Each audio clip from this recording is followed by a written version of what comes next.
Well, hello, hockey fans. Welcome back to the Hockey Writers Live. It's May the 13th, 2021. I'm your host, Mark Scheig. We got a wonderful show for you this week.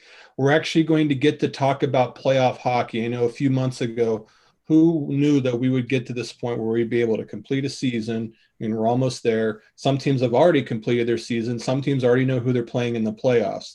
So I figure this would be a wonderful opportunity to bring just one of my favorite people in the hockey world on, someone who does pre and post game show with the Pittsburgh Penguins. We're going to talk some Penguins hockey and some playoffs. Brian Metzer is joining us. How you doing, Brian? Good. How about you, Mark? Thanks for having me. It's a pleasure to be here with you. It's a pleasure to have you on as well. We really appreciate your time. So just first off, how are you doing with everything? And just being a radio host, how did that go for you during COVID times? Was it different than normal for you? Yeah, it was a little bit different. Things have evolved so much in my hockey coverage in general because I went Mhm. from doing a lot of print and web writing to moving more into radio, and I still dabble in all of it. But this whole past season, I didn't set foot in the arena at PPG Paints Arena since March of last year. I covered our Wow. last game. I think it was March 8th was the last time I was there. Hmm. And they weren't able to bring me back for the return to play in August. So I didn't work those 4 games just due to the team really having to go bare bones. Yep. And then when this season began, they were still very concerned about protocols and everything. So I worked this entire year from our radio station that's up in Green Green Tree, tree. Yep. right up the road from downtown Pittsburgh. And people may know it from seeing the big WDVE on the side of the big copper cube when you're riding up the Mm. parkway. But yeah, I worked the entire season there. And then it was funny. Penguins PR got in touch with me, I would say maybe a month or so ago, and said, Mhm. okay, Mets, you're welcome to come back to the games now if you'd like to. And I said, I'd love to, but I still couldn't use the radio booth because they were worried about the microphones and everything. Oh yeah. So to keep Josh Getzoff and Phil Bork and Mike Lang, who's now recently come back and done a couple games safe, they had their own isolated workspaces and they didn't have a spot for me. So lo and behold, I'm still at the radio station and I will be working there for the duration of this season. But it has been a little different, but it's Hmm. just become like everything else, Mark, the new normal. Yep. And I've gotten kind of used to doing that, and I get to spend an awful lot more time face to face with my buddy Wayne Gretzky Anderson, the producer of the Penguins Radio Network, who does an excellent Yeah. job for us. Yeah, you guys have always done professional work. Being in a Pennsylvania guy for pretty much most of my life, I grew up listening to the Penguins, and I know you've been around for several years now. And you just mentioned him a couple minutes ago, Mike Lang. I mean, I know he's dealing with some things, but he just recently came back. Can you just fill everybody in on just how special that moment was when he was able to get back behind the mic and just an obvious icon in Pittsburgh, with just that particular moment, especially in this day and age, for him to be able to still call a game. Yeah, it's an unbelievable experience to just be able to work with him, to be able to call him a friend at this point, because I grew up here in Pittsburgh, Mark, as you know, and I've lived here my entire life. I grew up a Penguins fan since about the age of 9, and Mike has been the voice of the Penguins during my entire life. And there's people that don't know anything else but Mike Lang calling games. Yeah, we've had a couple other people involved. Mhm. So Mike has had some ups and downs in terms of health, et cetera, just in recent seasons. So Yep. that's how Josh Getzoff got involved, and he started to cover some of the games. But Mike this year was going to sit out until he got himself vaccinated. And then he had a medical procedure of some kind a little bit after his first shot of the vaccine. And then he did get his second vaccine shot. He's recovering from whatever procedure he had done. And Josh Getzoff decided that it would be a good idea in the very shortened season to have a baby. So he went ahead and did that with his wife, Maddie. And Mhm. the night that he had to miss, Mike Lang made his triumphant return to the radio booth, and Yeah. it was if I'm not mistaken, it was a 1-0 loss to the, or not a 1-0 loss. It was a worse loss than that, but they only scored one goal. Jeff Mhm. Carter scored on the Bruins, and Mike made only one goal call in his return to the booth. And he did a second game at the end of the year, the final game of the season, and the only goal there was Jeff Carter again. So Mike has only called 2 goals all season, and they're both Jeff Carter goals, who wasn't even on the team until the trade deadline. So that's kind of cool. But quickly to sum that up, it's been awesome to have him back involved. I had him on my intermission report a couple of times Mhm. throughout the season just to keep his voice out there. And as you probably see on Twitter, Mark, people are asking us Yep. Night in and night out. How's Mike? Where's Mike? When's Mike coming back? And it's no knock on Josh, who does an excellent job. Mm-hmm. But at the same time, as we just said, he is a part of the soul of the Pittsburgh Penguins. And to get Mike Lang back, that was really exciting. And I don't know if they've revealed publicly their plans, so I can't go into it too deeply, but Right. I will tell you he will be involved in some playoff broadcasts. He and Josh are going to kind of tag team that as Mike is able to.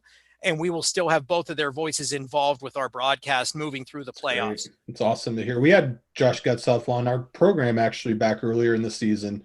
Great guy. Phenomenal talent, phenomenal guy.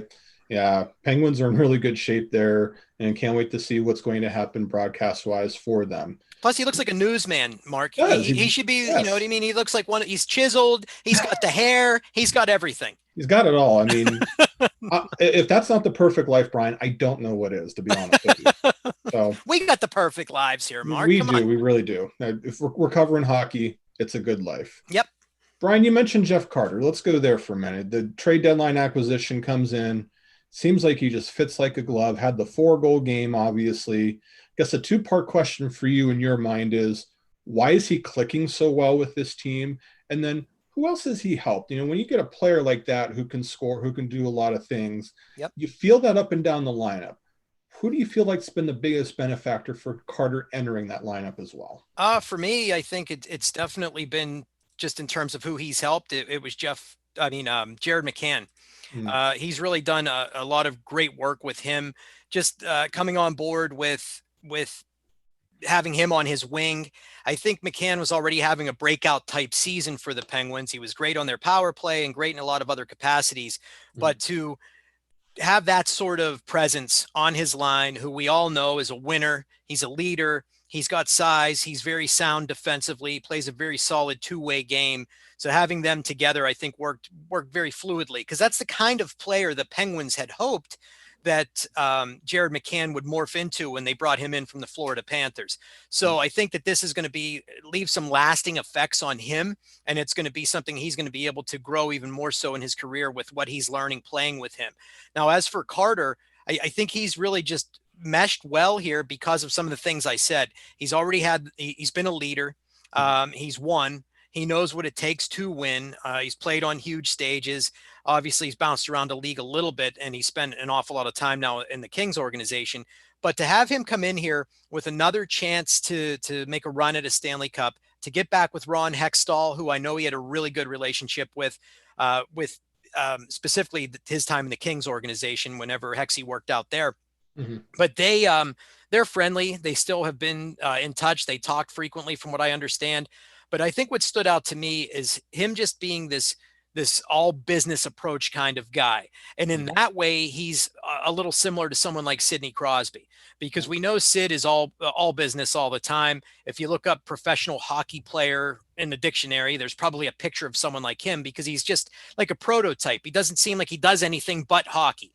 Now, Jeff Carter may not be completely locked in line like that, but still, he's been very serious about this opportunity. He's excited about it, realizes he has another year on his contract here. But what stands out to me is the fact that he was so excited to get here in terms of just winning another Stanley Cup. He brought his family here right away, even though there was a little bit of a delay.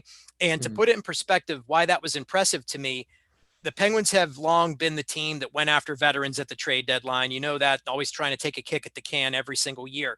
Yep. Well, I've seen them bring a lot of guys in here that either hadn't won a Stanley Cup or just hadn't won one in quite a long time, and they thought this was just going to be fun and games.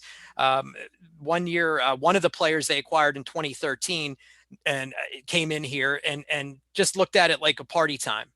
Didn't really look at it as a chance to win the cup. I think he thought it would be easy. And from we're hearing stories that it was just fun and games and parties and this and that, and the family didn't come, and it was just a good old time with the boys. And they obviously didn't do much that year once they ran into the Boston Bruins. So I think that this mentality is so much different today, that Carter fits into that mentality a lot better. He is just a guy that's meshed beautifully with the leadership group here. And you can see that his competitive nature has been contagious with his line mates and everyone else in the lineup. And it's dovetailed nicely with that of Sidney Crosby. So that's been pretty impressive, even with them being rivals for so long when he was a member of the Philadelphia Flyers. Yeah. Absolutely. Brian Metzer from the Penguins Radio Network joining us here on the Hockey Writers Live. And yeah, I mean, just well said on him. Just I remember the times when Sid would play against the Flyers and Carter would be there. It was always a fierce battle. So, when Carter come in, won a couple of cups out in Los Angeles, you just kind of knew that he was at a point in his career where the focus was in the right place, and it was with the cup. And I feel like that's going to be a huge boost in the playoffs, especially against a team against the New York Islanders, who you guys have obviously seen them plenty. You've seen plenty of Barry Trotz. You know what they're about. At the end of the day, what's going to decide a series like that in your mind, Brian? I'm thinking it's just going to be the matter of generating offense and offensive opportunities against a Barry Trotz led defensive minded team. I realize the Islanders added some other pieces offensively, but it's still a Barry Trotz team. And we've seen for years that, and I jokingly actually said that on a couple interviews that I did recently, and I think I may have even said it on our broadcast. The Penguins have had great success against both of their goaltenders this season, Sorokin and Varlamov. Not sure exactly what the status is with Varley. I know he got hurt the other night, but that said, I said, you can't have yourself get trotzed because he's done that to them in the past. And when he does that, he muddies up the middle of the ice. He takes that speed away from the Penguins, makes it difficult for them to transition from defense to offense. And you start to see their frustration bubble to the top. So I think that now their depth is such that they are going to be able to come at a team like the Islanders in waves. They are one of the highest scoring, if not the highest scoring team in the league. The last that I had looked at it before the Avalanche had played a couple games recently, they were tied with the Penguins at 3.49 goals a game for this season. I know that's changed a little bit since, but generally they've been among the highest scoring teams. They cleaned up their defensive game so well. So the Penguins have the pieces to be successful against the Islanders, who have been an anemic roughly 2 goals a game since the trade deadline or since their acquisitions of Palmieri and Zajac. I thought that was very eye-opening that they've only been able to generate 2 goals per night since you brought in the 2 guys that were designed to help your offense. They've still been very good defensively. They've only allowed just over 2 goals a game, and their penalty kill has been outstanding. I think they were killing, at the time I looked at it, almost 97%. So, and that was since the acquisition of those 2 guys. So everything was working but their offense. So if you can keep everything in check to where it is right now, as long as the Penguins get shots on goal, get the traffic to the net, I think they'll be in good shape. And as I said, their forward depth is such that it works well with their mobile defensemen, that I think they will be able to do that and generate the scoring opportunities to not have this be what we saw just a handful of years ago when they got swept out in 4 by these same Islanders. Absolutely. Brian, does Mike Sullivan get enough credit for the job that he's doing with the Penguins in your mind? I think that it's almost a disservice to him that people look at a roster and see Sidney Crosby, Evgeny Malkin, Chris Letang, because they don't then look at things like the man games lost, even by some of those players. They don't look at things like all the man games that the Penguins lost. I think they were 4th in the league at last count in terms of man games lost. They were scratching at almost being the worst in terms of man games lost this season. And the Penguins have lost primetime players. You had Evgeny Malkin miss a big chunk of time. Sid's a guy that's been in and out of the lineup over the last few years. I think he only missed a game this year, but still, it's something that I think hurts him in thinking of him as a Jack Adams candidate because of the fact that he has such talented guys. But he always seems to have a knack for plugging and playing this team, finding guys in the organization. I mean, Evan Rodriguez stepped right in and he found a role for him to be successful. He's found ways to kind of crack the code that is Zach Aston Reese. They found Freddie Gaudreau and got him in playing now. He's now on the other side of Jeff Carter and McCann on the 3rd line for this team. He didn't even have a job in the NHL to start this year. The Penguins had signed him, but he was a taxi squad / Wilkes-Barre Scranton guy, and no one really remembered him aside from the goals he scored in Nashville during the Stanley Cup final a couple of years ago. So when you think of all those kinds of things, and I should even mention, he found a way to get success with Radim Zahorna, who is a guy that nobody was really familiar with. They just knew him as a big Czech kid that came over and you weren't sure what you were going to get. So all that said, I don't think he does get the respect that he deserves for finding ways to not only soothe egos here to make it all work, but to find guys to plug in and not miss a step. I mean, regular season success isn't playoff success, but to finish as a division title winner this year with all of the injuries that they had, and stir in the fact that, to a man, almost every national pundit had the Penguins clawing to even get into the playoffs this season. I think he deserves a large portion of the credit for that becoming a reality today. Couldn't agree with that anymore. I think that he does just such a fantastic job. And when you consider everything that is going on, and that kind of leads me to the next question here, Brian. With everything that you just said, all the man games lost, Sid's only missed maybe one game this year, like you said. We know that McDavid's doing all godly things in Edmonton, got the 100 points, etc. Probably going to win the Hart Trophy, but how much consideration should Sidney Crosby get for the Hart Trophy? Well, this is the $1 million question, Mark, because it's easy. I mean, I watch Sid every day. I've covered every season of his career. I was lucky enough to cover the Penguins from his second season on. So I got almost all of Sid and pretty much every season of Evgeny Malkin. So that's been a lot of fun. So you get a little spoiled watching these guys because you see the stuff away from the puck and you see with how they carry themselves and the success that they have. So I think for Sid this year, based on what he did in first of all, from the entire season on, but just when Jeanneau went out of this lineup, Sid was outstanding. I mean, he just did everything you want your captain to do. He kept them, on track. He kept them in line. They were disciplined. They didn't really spiral off too often. Every now and again, they had an ugly game. There was probably 6 periods, maybe 7 periods of hockey over the last month and a half where you probably know what I'm going to talk about, where they hemorrhaged goals. It came out of nowhere. And people looked at it as if it was this systemic defensive issue. And really, it was just almost a bad day or a bad 20 or 40 minutes because they would clean it right up the next night. They haven't lost more than 2 in a row all season long.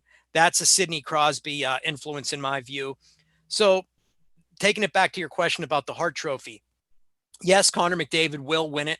Austin Matthews is going to be right there as probably number 2, but it's kind of hard for me not to think that Sid wouldn't at least get votes because of his contribution to this team. Yep. He contributed probably more than anybody to a division title winning team. Now, he may not have 2 points a game or whatever. And I was joking on Twitter yesterday whenever people were complaining about the playoff schedule not coming out yet. And I said, well, everybody's only concerned with Connor's race to 200 at this point because he's over 100 now, Mark, in case you weren't aware. And that's so impressive. It really is. And I'm not taking anything away from it.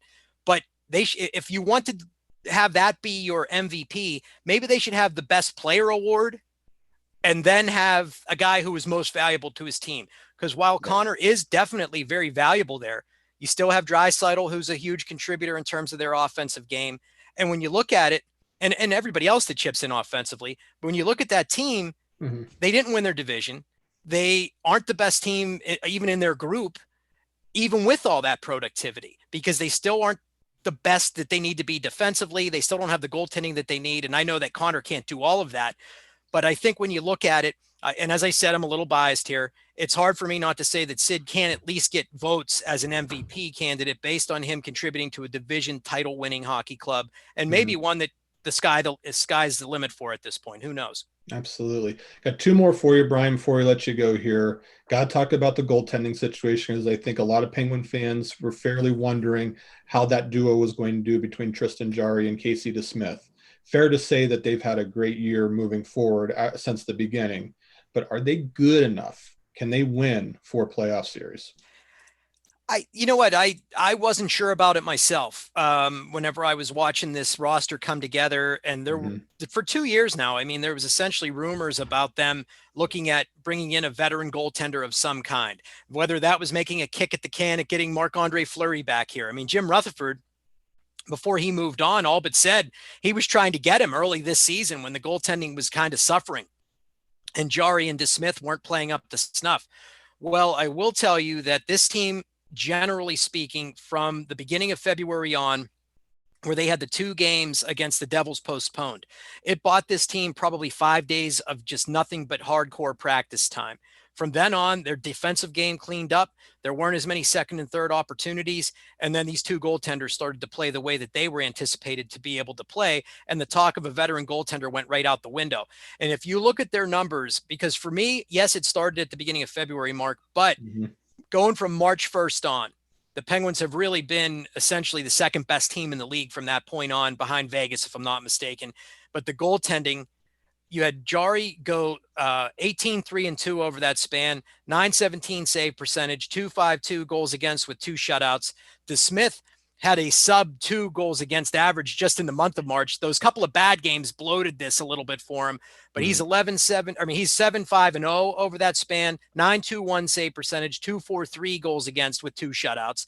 And then, of course, we all know they bring in the journeyman, Maxime Legacy, and he gets a shutout. So, I mean, it was just crazy that the team has been able to perform well enough in front of these guys to help them be their best selves. And I think if they can do that in a playoff series against anybody, they are definitely good enough to backstop them to victories. And they have hit the point where it's going to be now just in the division at this point, because I haven't seen them play anybody but those teams.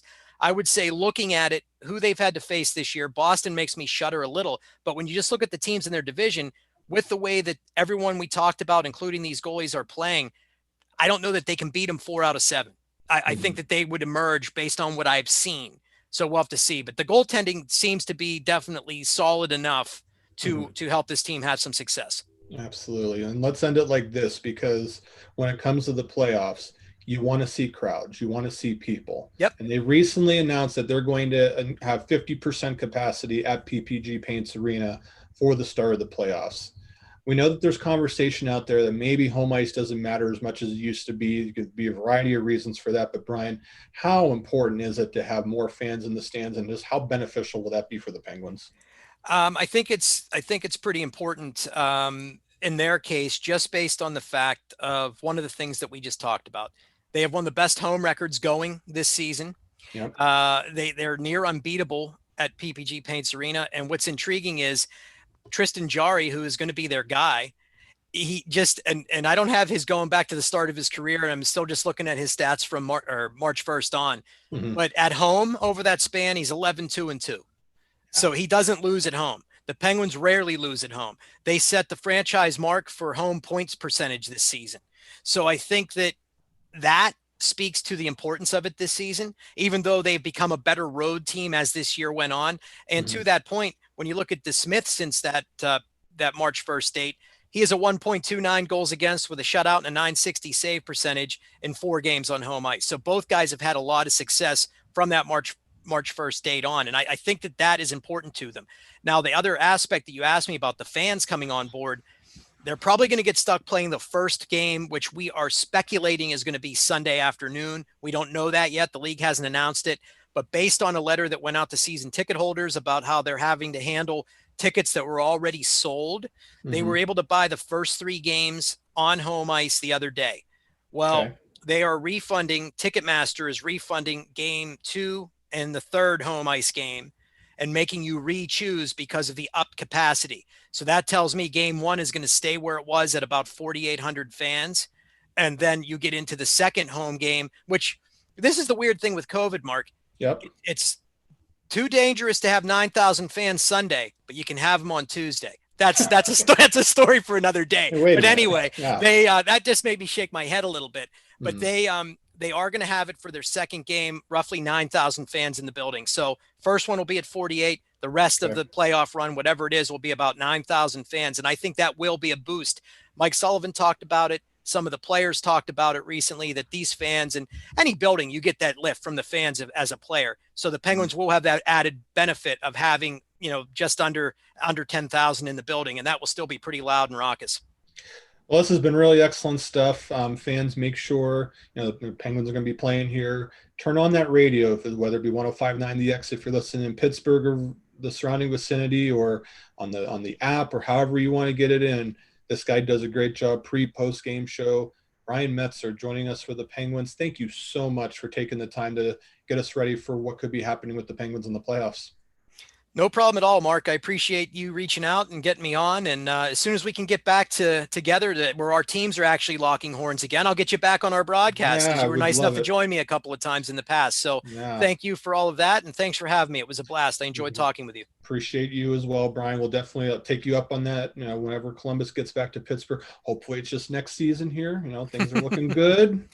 But it'd be wonderful. So fans, just make sure you hit that like button, hit on Facebook. Make sure you hit subscribe on YouTube. You will never miss any of these interviews, including Brian here. Wonderful stuff. Make sure you follow him. He's at Brian_Metzer. Stay tuned for part 2. Our panel is going to come on. We're going to talk about fourth place teams and what they need to do to knock off the Giants. So stay tuned. Well, welcome back. It is part 2 of the Hockey Writers Live here on Thursday, May the 13th. Really appreciate you sticking on board with us. Had a wonderful time with Brian Metzer of the Penguins Radio Network, getting us ready for the Penguins, talking about Mike Lang, talking about increased fans, and much, much more. So again, make sure you hit that like button on Facebook. Make sure you hit subscribe on YouTube, and you will not miss any of our interviews, nor any of our panelists. And if you recall our last episode, we had panelists for our first place teams getting ready for the playoffs. So we figured we flipped the switch a little bit. Let's look at the fourth place teams. Let's look at the underdogs, and let's see if they could possibly make some magic in the playoffs. So I've got 4 different writers from each of the fourth place teams joining us, and I will introduce them to you now. Our St. Louis Blues writer is on board. It's Ethan Carter. Hello, Ethan. Hey, what's up? Thanks for having me on. And I appreciate you joining us here. And we have Mike Fink joining us, talking about the New York Islanders. Hello, Mike. Hello. Thanks for having me. Appreciate your time. And our Montreal writer, who is also semi-credentialed, as we'll say, Ryan Sporer is joining us. Hello, Ryan. Hey, how are you? We'll have a lot to talk about with you and the Leafs in the first time meeting since 1979. So we'll get back to you on that. And then finally here, we have the Nashville Predators. We have Ray Perkin joining us. Hello, Ray. Hi, Mark. Happy to be here. Thanks for having me. Appreciate all of your times here. So I guess that's where I'll start with Ryan on this one, because it's Habs, it's Leafs. And as someone who covers the Montreal Canadiens, it's going to be a war on Twitter. It's going to be just fantastic hockey for the first round of the playoffs. A lot of bragging rights on the line here. I guess that's just what it is. Ryan, is that how Montreal looks at it? And I guess how much of a chance do they actually have in a series against the Leafs, given the way that this season has gone? I think they have a chance. Let me just put that out there. It's not a good chance, but it's a chance. I think just simply the fact that it's the Maple Leafs and they have that, long-standing rivalry with them, that historic rivalry, it's going to make it easier for a good rivalry. Kind of closes the gap between elite teams and not so elite teams. And Toronto Maple Leafs are obviously the elite team in this situation. Canadians, not so much, considering they've kind of staggered to the finish line, especially in spite of, a 5-0-2 start to the season. So I do believe that the Canadians are going to make a series of it. I can't say that they're going to win it, but I think it's going to be, regardless, very entertaining. So Ethan, let's talk about the Blues. They've had a little bit of struggles, some injuries, etc. We'll talk about injuries in a little bit, but right now, depending on how the rest of that division goes, they're going to be looking at a first-round date with either the Vegas Golden Knights or the Colorado Avalanche. A little bit of a murderer's row there. So how much of a chance are you giving the Blues in either situation in the first round? Well, I think it's tough to measure how big the difference is between Vegas and Colorado when you face them. To be honest, the Blues against the Vegas Golden Knights this season, it kind of looks like Vegas is really playing a different sport. That hasn't been close at all. Colorado is definitely a better matchup for the Blues, I think. And I don't think I'm going out on a limb and saying that.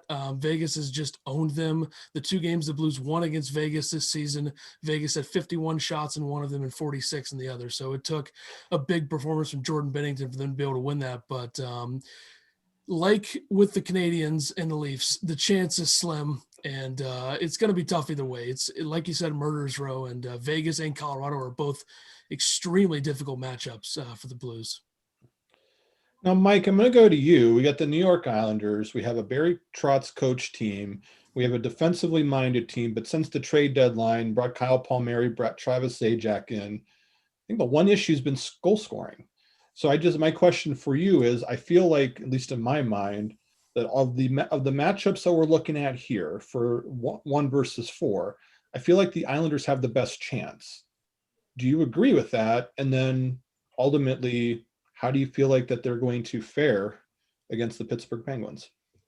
Best chance, I would say probably. Yeah, now that I think about it, they match up. They haven't matched up very well with the Penguins. I guess this season the Penguins have won 6 of the 8 meetings, and the Penguins just particularly speed kills. And that's where I really worry, is that the Islanders defense is great, but the Crosby, Brian, Rush, Jake Gensel, that line where all of them have scored 20 goals, they just beat you on odd man rushes. They beat you with speed, and they've beaten the Islanders particularly just with, they get to the puck on chip and chase. They can get to the puck on turnovers and just create goal scoring opportunities. And that's like the big fear that I have in this series, is that the Islanders, they could pull the upset. And I mean, any 1-4 we can see pulled the upset after the Lightning a few years ago got upset. Anyone can be upset, clearly, but it's going to come down to, can the Islanders find scoring, particularly just throughout the lineup? And I don't know. It's going to be interesting to see what lines Barry Trotz rolls with, but it's going to be, I think, even if the Penguins win the series, which I think they're going to be, they're favored to win, they likely will, it's going to be a very tough series. It's going to be 6-7 games where it's going to be even some overtime victories, which are just going to be tough to beat, because Islanders play good defense, and good defense does give you problems, and good goaltending with Semyon Varlamov will give problems. And that's for all the teams in the playoffs, pretty much. Yeah, absolutely. So Ray, we'll talk about the Nashville Predators, and I tell you what, I mean, we've talked about this before with them, but they were left dead in the water. It felt like that they were going to trade a lot of key pieces. Matthias Ekholm at the top of that list. Well, they got good. And so now I think they've even put a line together of Matt Duchene, Ryan Johansson, and Philippe Forsberg on the same line, kind of like a little bit of a nuclear option there, but going up against the Carolina team that's just been a buzzsaw. I think they just lost their first 3-goal game just the other night, and they're really, really good. So is there a path for the Predators to pull off an upset here in your mind? I think there's a path, but the problem for the Predators, especially early on in the season, and it started to circle back around late in the season as well, was defensive zone breakdowns, leaving players wide open in front of the net, and allowing odd man rushes and breakaways back the other way. They can't do that against Carolina. Carolina is a fast team. And any team coached by Rod Brind'Amour is going to be tough and gritty. So the Predators have to not necessarily play as fast as Carolina. I don't think that's necessarily a realistic expectation. But they have to play smart and disciplined and good kind of sound positional hockey. And I think that's going to end up being the key for them if they want to have any kind of success over a team who could end up tied atop the NHL standings at the end of the day. Absolutely. All right, so Ethan, let's go to you here for question number 2. So we kind of looked ahead to the kind of challenge that your teams are facing. Let's take a step back for a minute. So kind of think of a how did we get here kind of moment. So thinking back for the St. Louis Blues, what were they able to do throughout the course of the season to get them in a playoff position? They end up getting in 4th, so they're in the dance. What were some of the biggest reasons why they were able to finally get that spot? Because your division in particular, that 4th spot was up for grabs for a while. Yeah, I think there's 2 big factors that I think of when it comes down to the fact they're going to finish 4th. And I think number 1 is that the teams outside of them, you look at San Jose, you look at Los Angeles, you look at Arizona, those teams apparently didn't want it as much as the Blues did, I guess. I mean, they were playing really not great hockey at all towards the end of this season, I guess. And the other thing that I think of is it comes back to the captain, Ryan O'Reilly, absolutely put the team on his back, quite frankly, in a couple of games. He had a hat trick, a big one against Colorado. He's had 24 goals this season. He's had, I mean, I think his most impressive season as a Blue. I know his first season as a Blue was tremendous, but this one has just been, with the way he's been able to carry a team that hasn't been very good overall. I mean, I think the amount of injuries they had, which we'll talk about later, and then the losing their captain last year, losing guys throughout the season, and just weathering the storm. And I think it's fair to say that they were the best of the bottom feeders of a division that is pretty top heavy with the top 3 teams. And Mike, the Islanders, I mean, coming in, I think a lot of people agreed that it's a really tough division with the likes of the Capitals, the Bruins, the Penguins. Even Philadelphia had a great season last year. A lot of people expected a lot from them. Some even had the Rangers maybe taking a step, which they did for a while. But at the end of the day, the Islanders were the Islanders. But what factors what things really stood out to you for them to be able to get in the position that they got? I mean, a few things kind of stand out in particular, but I mean, the defense, goaltending, you kind of expected that. I think the big surprise is how Elias Sorokin has played this season. I mean, people were coming in expecting him to be great with the accolades from KHL and from his previous success, but nobody expected him to be as good as he has. I believe he's only allowing like 2.1 goals against. He's had a great season, helped ease the load off Varlamov. I think, and that's kind of what I think, like they needed to rotate the goalies this season, just a 56 game season. You don't want to overwork one. Barry Trotz did a great job starting in March of doing that. The other thing I think of is they really beat down on some of those bottom feeder teams like the Sabres. They won, I think, 6 of those games against them. They beat the Devils 6 times, I believe. Rangers, they handled easily. So those are the teams that you had to beat, and they were able to do that. And I mean, they've fallen apart. I mean, they've been playing worse recently. You could say they're kind of looking forward to the playoffs, but this is a team that was expected to make the playoffs, and they made it. And I guess they filled the expectations with defense, goaltending, and good coaching, you could say. Absolutely.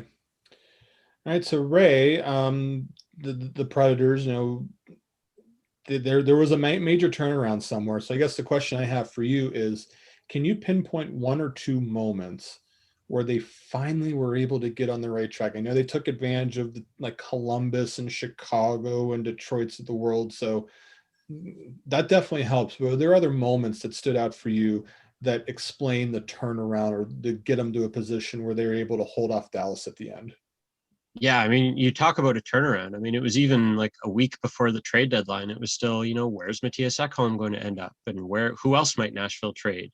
And I mean, we think about crazy runs that teams have gone on leading up to the playoffs, like St. Louis a couple of years ago when they won the Cup, Ottawa on the Hamburglar run a bunch of years ago. I'm not necessarily putting the Predators into the same category as that. I'm just saying it's not something that we haven't seen before.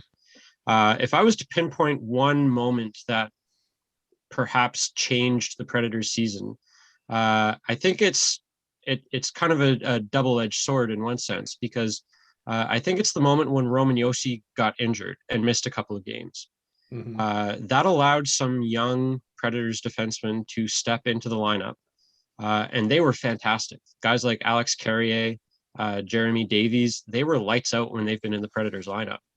Mm-hmm. And Josi, since coming back into the lineup, he's been in another stratosphere. He's been absolutely unbelievable offensively for the Predators. I mean, anyone who's watched the Predators over the last 4 or 5 seasons knows that the offense basically goes through Josi. So he's been a huge catalyst for that. So his injury, both in terms of him getting hurt and then coming back from it, served as kind of a double catalyst for that turnaround. And along with that, like UC Saros over the last couple of months has just been playing out of his mind. I mean, the net has looked like a laptop screen behind him at times. He's just been incredible. So Josi and Saros have kind of been the 2 main individuals that have spearheaded the late stage turnaround for the Predators here. And Ryan, we'll get to you here about the Canadians. Great start to the year. Of late, they've kind of skidded a little bit, but ultimately they did do enough. But what things really stood out as the reasons that they are able to settle into a playoff spot? Really just the hot start. I mean, since that they're 19, 21, and 9, based on the way they've been playing outside of January, they really don't deserve to be in the playoffs, in my view, which is kind of sad to say, but truth is the truth. They basically just held on, and I say that I have to put in the proper context, because they were forced to play 25 games in 43 days, which is not fun, I would imagine. It's unprecedented, unheard of. You would have thought impossible when you heard the figure. And this is all due, of course, to the COVID scare that they suffered a few months back that put them, that forced a few games to be, postponed and, their schedule to be condensed. And to their credit, they pulled through. And as a result of that schedule, they suffered serious injuries. And I have a list here. Phil Danault, Shea Weber, Jonathan Drouin, who's out due to personal reasons, Carey Price, and Brendan Gallagher. Those are all top-level guys on the team, and they've been having to go about it without them for a few weeks now. And I have to believe that interim head coach Dominique Ducharme has stated that they should be coming back for the start of the playoffs, which can only bode well for the Canadiens, which is why I think they have a chance. But to answer your initial question, what they did was just hold on to get there. That's it. Okay. And if you're just joining us here on the Hockey Writers Live, welcome back. I am your host, Mark Scheig, and we have the writers from the fourth place teams who made the playoffs joining us to talk about their team. We have Ethan Carter, Mike Fink, Ryan Spohr, and Ray Perkin talking about their individual teams here. Again, make sure you hit that like button on Facebook and subscribe on YouTube.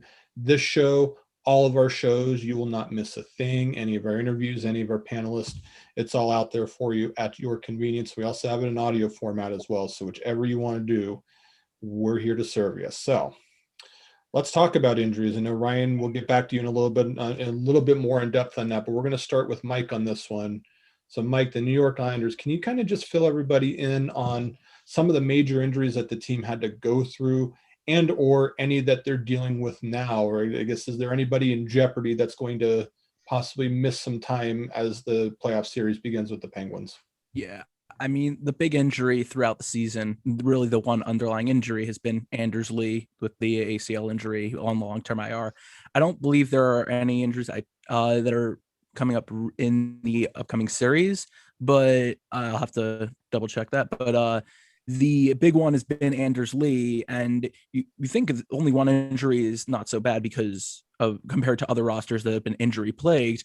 The one big injury, but losing the top line center, it's been a struggle since he's gone down to find that right guy to fill the role of the top line, getting in front of that, benefiting from Matt Barzal's playmaking ability, benefiting from Jordan Eberle on the wing. Like it's been a mess since he's gone down, and bringing in Kyle Palmieri, Travis Zajac, you'd think that would fill the void. And since then, they still haven't found that top line scoring. And as a result, also it trickled down. The back end has also fallen off a bit because of it, just because they've been trying to find some players to pluck in.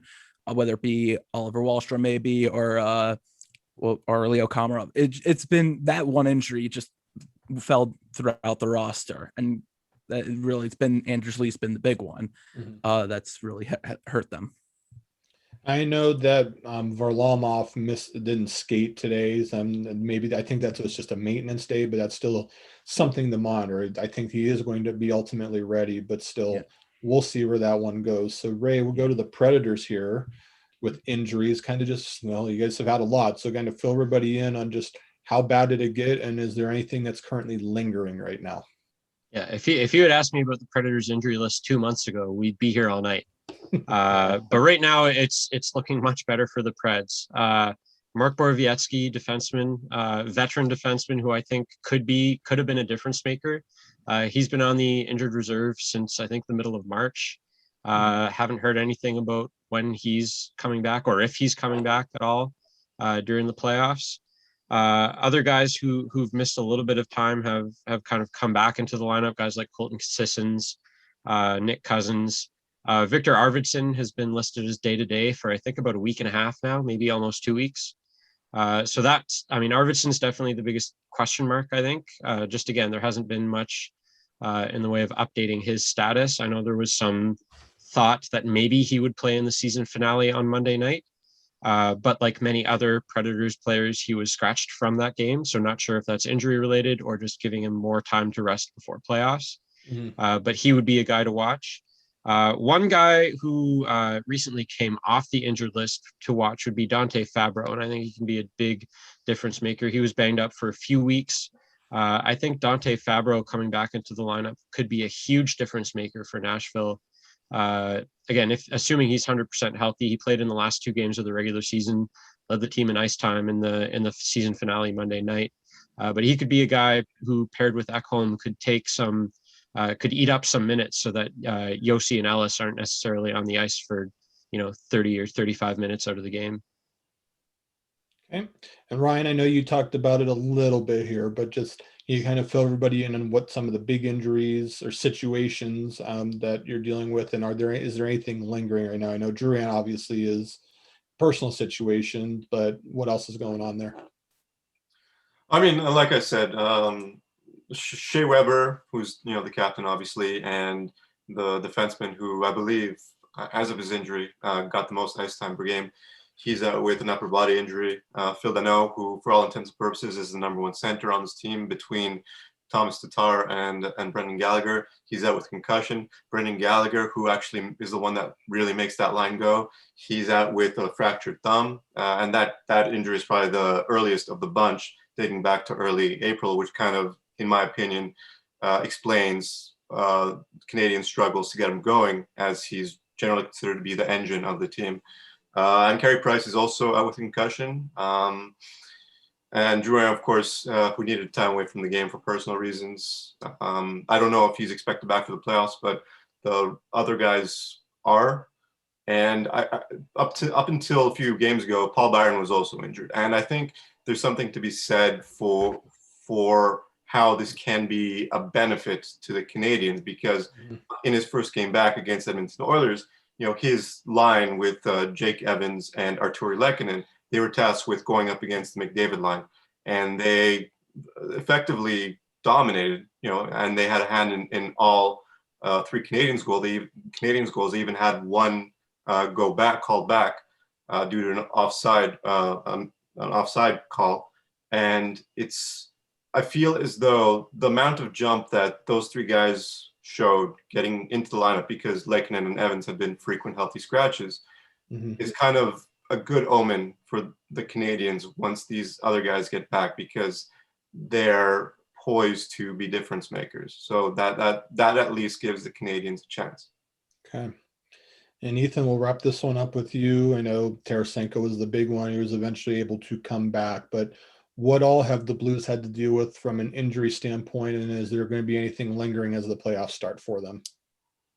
Well, they have had, one of the bigger injury issues in the entire league. I think everybody in the team, with the exception of 3 or 4 guys, has been hurt at one point in the season. Right now, you have 3 guys that are day-to-day. You have Sammy Blais, Vince Dunn, and Vladimir Tarasenko. Tarasenko has been back and forth. He came back, then he re-injured his lower body, so it's not the shoulder that he's had surgically repaired multiple times. Blais and Dunn are big difference makers. Like, they're not the guys that are going to drive the bus per se, but what they do, Blais really physical forward, hits everything he sees. Vince Dunn is a really good puck mover from the back end and has been pretty good defensively overall. Last year in the playoffs, he was a disaster, but you have Colton Parayko coming back from an injury. He's looked very good recently, being very aggressive now that he seems to be fully healthy.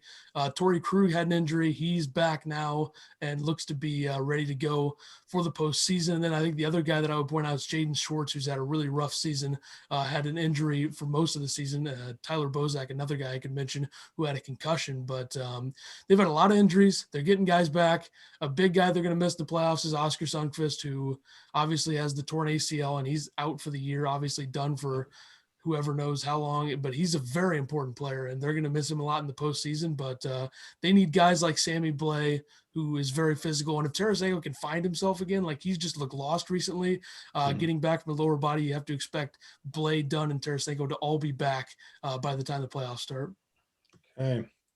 Well, one more question for you guys, and it'll be a little bit different here, but it's just going to be a player on your team and why, and I'll explain that as we go. Ray, I'm going to start with you on this one. We know that your teams are going to have challenges. You laid that all very well at the beginning, that you're playing the number one team. You're probably not going to be favored. Here's the question I've got for you, though. At the end of the day, if your team, in this case, Ray, it's Nashville, if they somehow knock Carolina out of the playoffs, who is the most important player on the Nashville Predators, or the biggest reason why they would advance, just most important player, and what would they have done to, make the upset happen?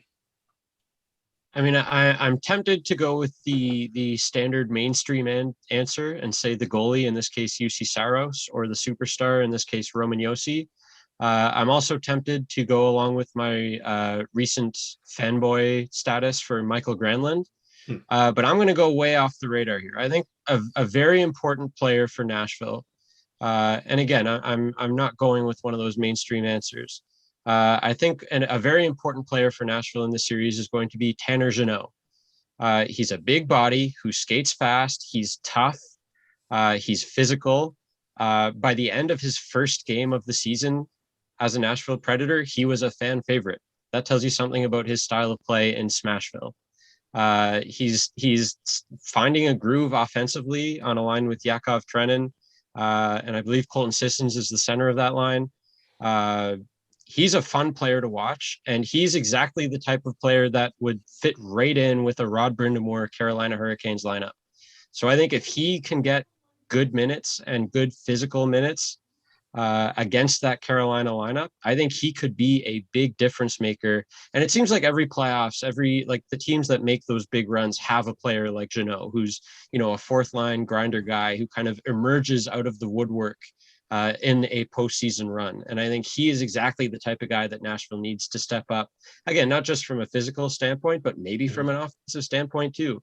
So I'm going with Tanner Jeanneau as the player to watch. Maybe not the most important player, so maybe I'm not answering your question completely, but he's going to be a very important player if Nashville has any kind of success in this series against Carolina. See, now I'm going to watch for Tanner Jeanneau. So just so you know, I'm going to watch for that now in that series. Ryan, what about the Canadians? Carey Price seems like the obvious answer. Maybe you'll go there. What do you think? Yeah, Carey Price.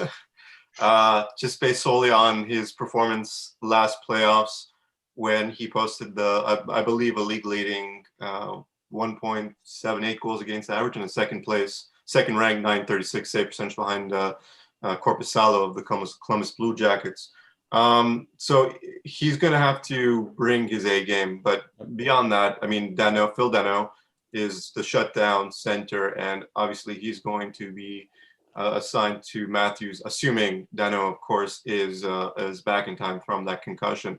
Overall, though, it's going to be a team effort because this is a team that doesn't have elite talent up front, and they need to work together as a group. And, that's what Ducharme, head coach Dominic Ducharme, has been saying all year long since he took over from Claude Julien, that, that they need to work as a group of five on the ice.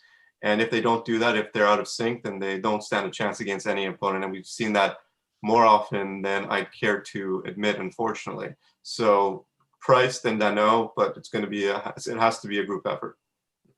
Ethan, what about the Blues? Most important player in your mind?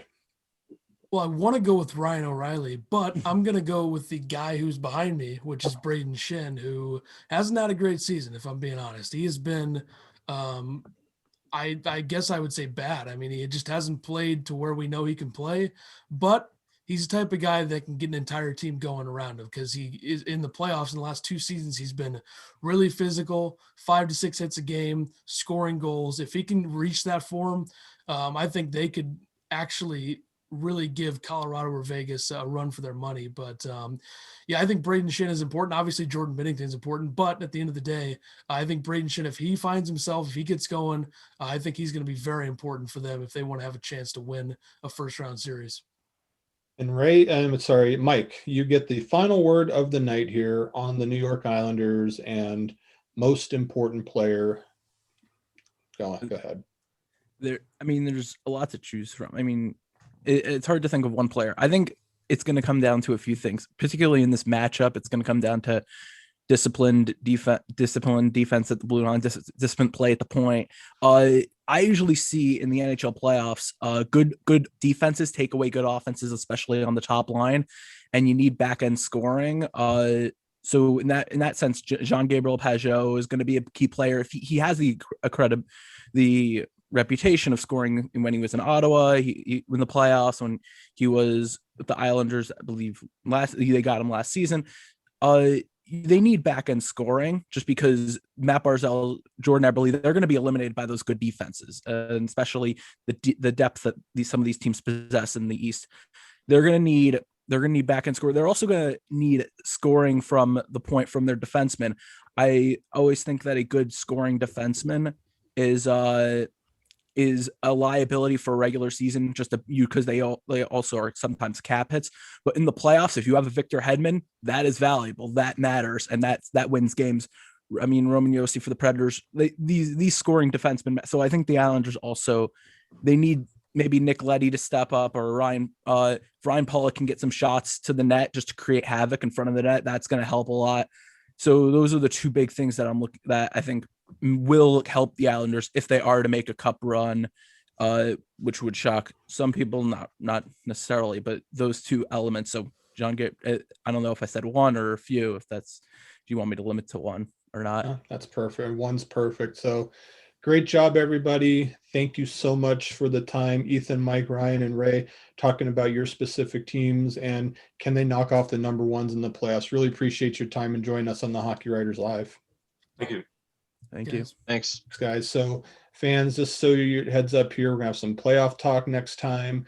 We're going to work on some guests that are going to be both off-season preview if your team has already been eliminated. We're also going to sprinkle in some playoffs, so we're going to make sure that we cover as much as possible. So we got a couple months of the draft coming up. It's got so much hockey going on, so the regular season might be winding down, but we're certainly not. So we will be back next week at this same time for another episode of the Hockey Writers Live, and as soon as we know who we're going to have on, we'll let you know. But thank you for your time. Have a great day, and we'll see you next time.